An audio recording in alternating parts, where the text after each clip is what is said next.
Hi, my name is Barb Nangle. I'm the founder of Higher Power Coaching and Consulting. I want to welcome you to my podcast, Fragmented to Whole, Life Lessons from 12-Step Recovery.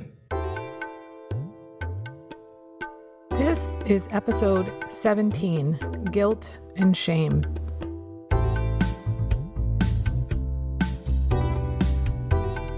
I got an outreach call the other day from someone else in recovery, and that call gave me the idea for this podcast.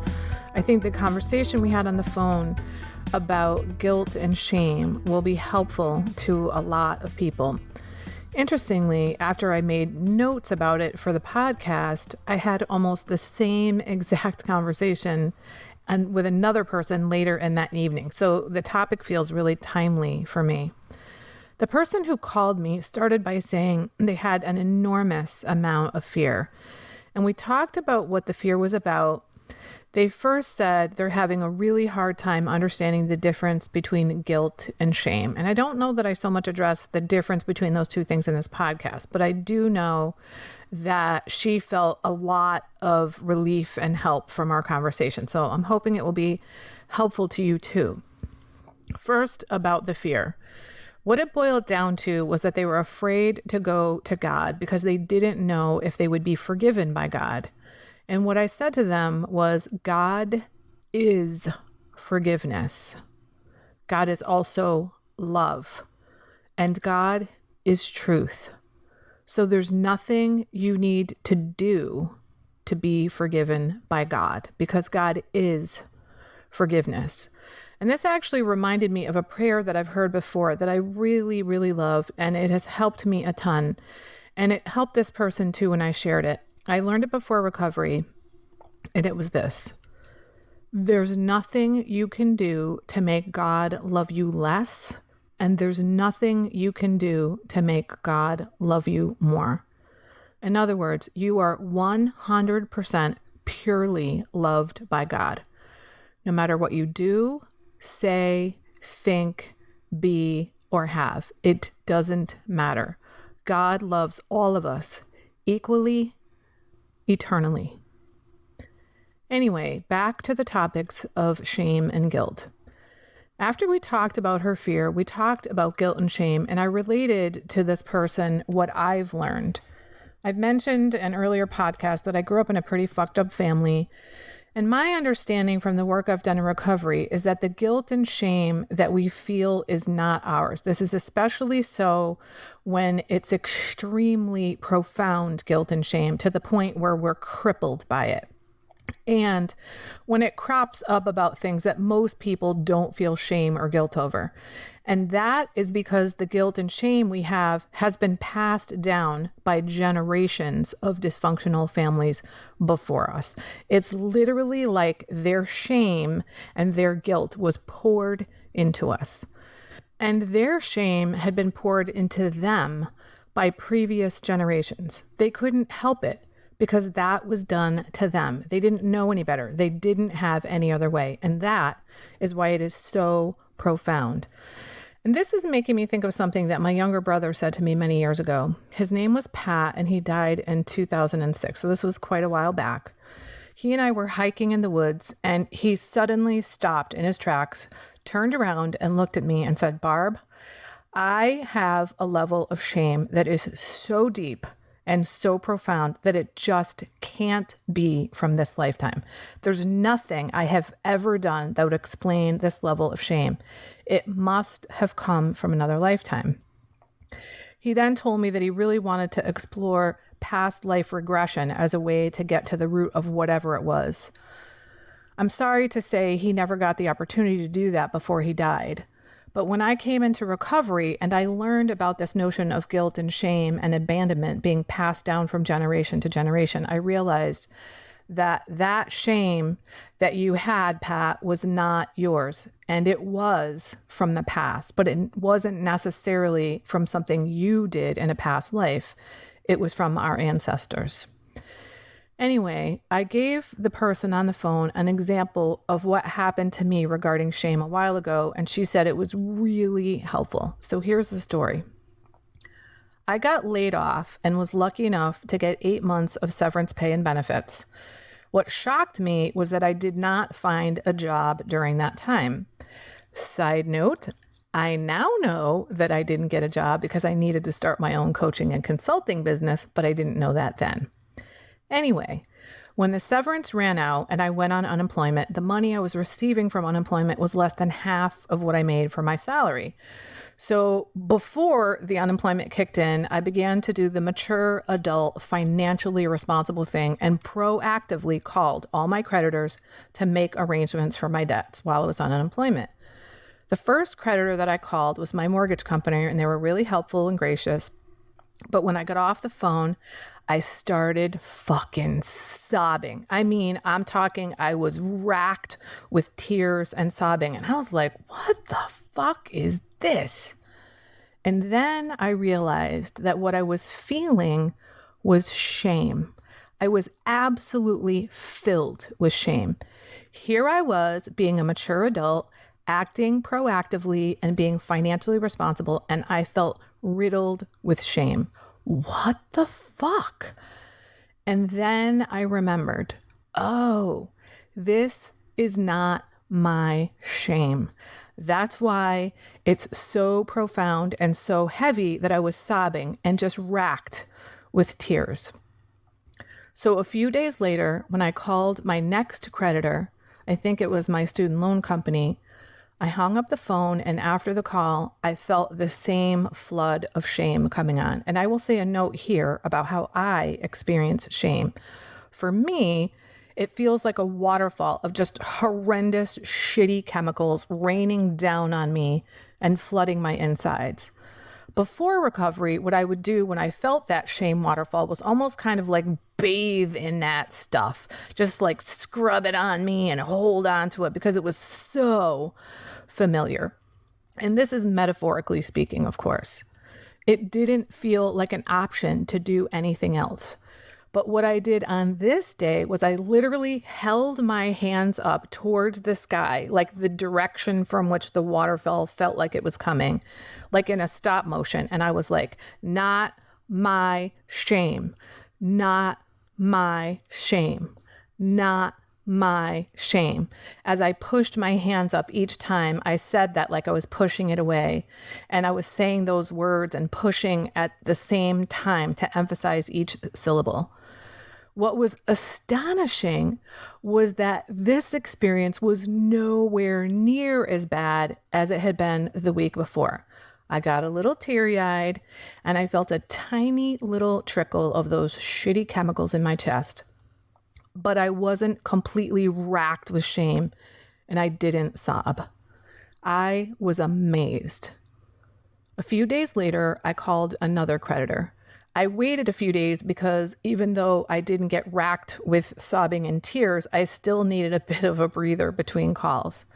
So I called my next creditor and I did the same thing because after the call, I started to get that little trickle of shame. And again, it was exceedingly helpful. I felt the little trickle, but not the enormous waterfall of the past. And I really, really understood there is nothing here to be ashamed of. I've done what I can. Now, fast forward to last week where I had another episode that involves shame. Here's the story. There's a really fancy restaurant that I drive by practically every day, and I often think I'd really love to go there. I think it pretty regularly because it looks like a really nice place and it also looks really romantic. So last week, I was driving on the highway and I saw an ad on a billboard for that same restaurant. And I thought to myself, I'm going to ask my sweetheart to take me there. And as soon as I finished that thought, I felt like crying. And I thought, what the hell is this? And then I realized what I was feeling was shame. I felt ashamed at the thought of asking to have something that I wanted. This is something that people who grow up in normal, healthy families don't feel. Shame for asking for something they want. Now, the good news here is that I didn't have a meltdown, which I would have in the past, and I actually asked my sweetheart for the thing that I wanted. which I wouldn't have in the past. I said, will you please take me someday to this place? And of course, I padded it with, it doesn't have to be soon, it could be years from now, but someday. And not only did I not have a meltdown, I felt like crying, but I didn't actually cry. And I processed this with myself to figure out what was at root cause. And I asked for the thing that I wanted. Another glorious thing about this is the response I got, which was not just, yes, I'll take you there, but he also said, sooner rather than later, I will take you there. The reason I'm giving this example is to show that I still felt shame, or maybe I should say the impulse toward shame, but it was probably 98% less than what it would have been in the past in similar circumstances. I wasn't crippled by it, and I still asked for the thing because I understood why I was feeling that. And I do understand now, because of recovery, that I deserve to ask for what I want. I might not get it, but I can ask for what I want. So it's possible that you too can get past the profound sense of guilt or shame that you're feeling right now if you're willing to do the work of recovery. As they say, keep coming back. It works if you work it. You're worth it. Now, I want to go back to the outreach phone call. One thing the person said to me was that they understood that the reason that they were shamed was because their mother shamed them their whole life about everything, for asking for things, pretty much everything. And if you're someone who this resonates with, you know what I'm talking about. What I said to her was this. First of all, your mother shamed you because she didn't have any other tools in her toolbox. And second of all, she shamed you because it was probably done to her. Thus, her not having any other tools in her toolbox. She laid guilt trips and shamed you because it was done to her. Recovery helps us to see these patterns, then to undo them in ourselves, and to have more compassion for the people who raised us. It doesn't mean that what they did to us is okay. Of course it's not. But it takes away some of the sting, at least for me, to understand where it came from and to know it's not about me personally. This is about that person not knowing any other way. So I'm going to talk about that now. That's actually something else that we talked about when I was on this outreach call. So the person I was talking to is the parent of a 25-year-old and an 18-year-old. They said, I know I have guilt because I raised my children like this too, and that's healthy guilt. And I was like, whoa, whoa, whoa, whoa. Now, if you did something and you knew it was wrong and you did it anyway, any guilt you have about something like that, yep, that is healthy guilt. But if you didn't know what you were doing or you simply had no other tools in your toolbox, like that was the only way you knew how to parent, that's not healthy guilt. You need to stop doing it for sure now that you know that you've done that. And from this moment forward, you need to stop, or try your absolute best to stop. And if you do something like shame or guilt your children and you realize it after the fact, then you go to them and you say, I shouldn't have done that. You did not deserve that. And I apologize. I am really trying hard to stop doing those kinds of things. It's really difficult to stop. And I've been doing these not so nice things, not because of you and what you deserve, but because of me and my dysfunctional patterns, which I'm trying very hard to change. The other thing we talked about was this person is only on step 4. And for those of you who are not in 12-step recovery, step 4 is where we take a searching and fearless moral inventory of ourselves. She mentioned needing to make amends to her children, which she does for sure, but not just yet.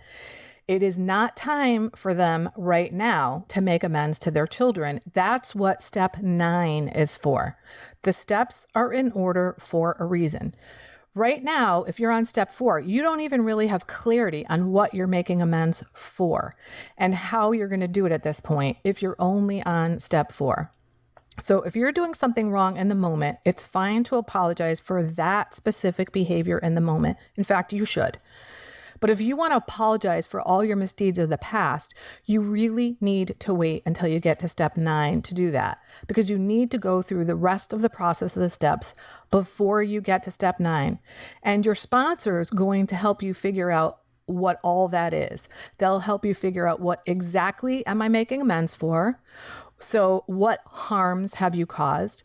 And do you need to make amends directly, or do they need to be indirect amends for some reason or another? And what is the appropriate amends to make? So don't do that prematurely. In addition to all that stuff, if you haven't done step 7, where you humbly ask your higher power to remove your defects of character, after having become entirely ready to have those defects removed in step 6, then the chances of you repeating your misdeeds are high.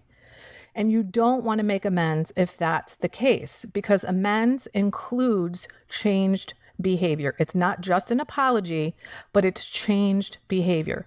And going through steps 6 and 7 are important to that change process. So remember, the steps are in order for a reason. Don't go making amends without going through the entire process in order. If you're someone who's been crippled by guilt and shame, and you really don't understand why it's so profound, and you've not done anything to warrant that level of guilt or shame, know that it's very likely not your shame, not your guilt. You don't have to own it. You don't have to take that on. Now, please don't take this as permission to act in shameful ways. Remember what it says in step 12. We practice these principles in all our affairs, which means now that we're in recovery, we're taking responsibility for our behavior from now on. But if you've grown up feeling guilty and full of shame all the time about everything, you can shed that through the process of recovery. I hope this has been helpful. If you think of someone you know who's riddled with guilt and or shame, please be sure to share this episode with them. Be well. That's it for today. If you like what you've heard here, then you just might be interested in private coaching with me. If that sounds like you, head on over to my website, which is higherpowercoachingandconsulting.com, and click on the contact menu. I'd be happy to schedule a consultation with you to help you make lasting changes in your life, like I've made deep, lasting changes in my life. My ideal client is someone who is ripe for change, but I'll coach anyone who wants to be happy, joyous, and free. So if that's you, shoot me an email. I'd love to hear from you. Thanks for listening. Be sure to like and subscribe so you can be sure to get future episodes of my podcast. Thanks again.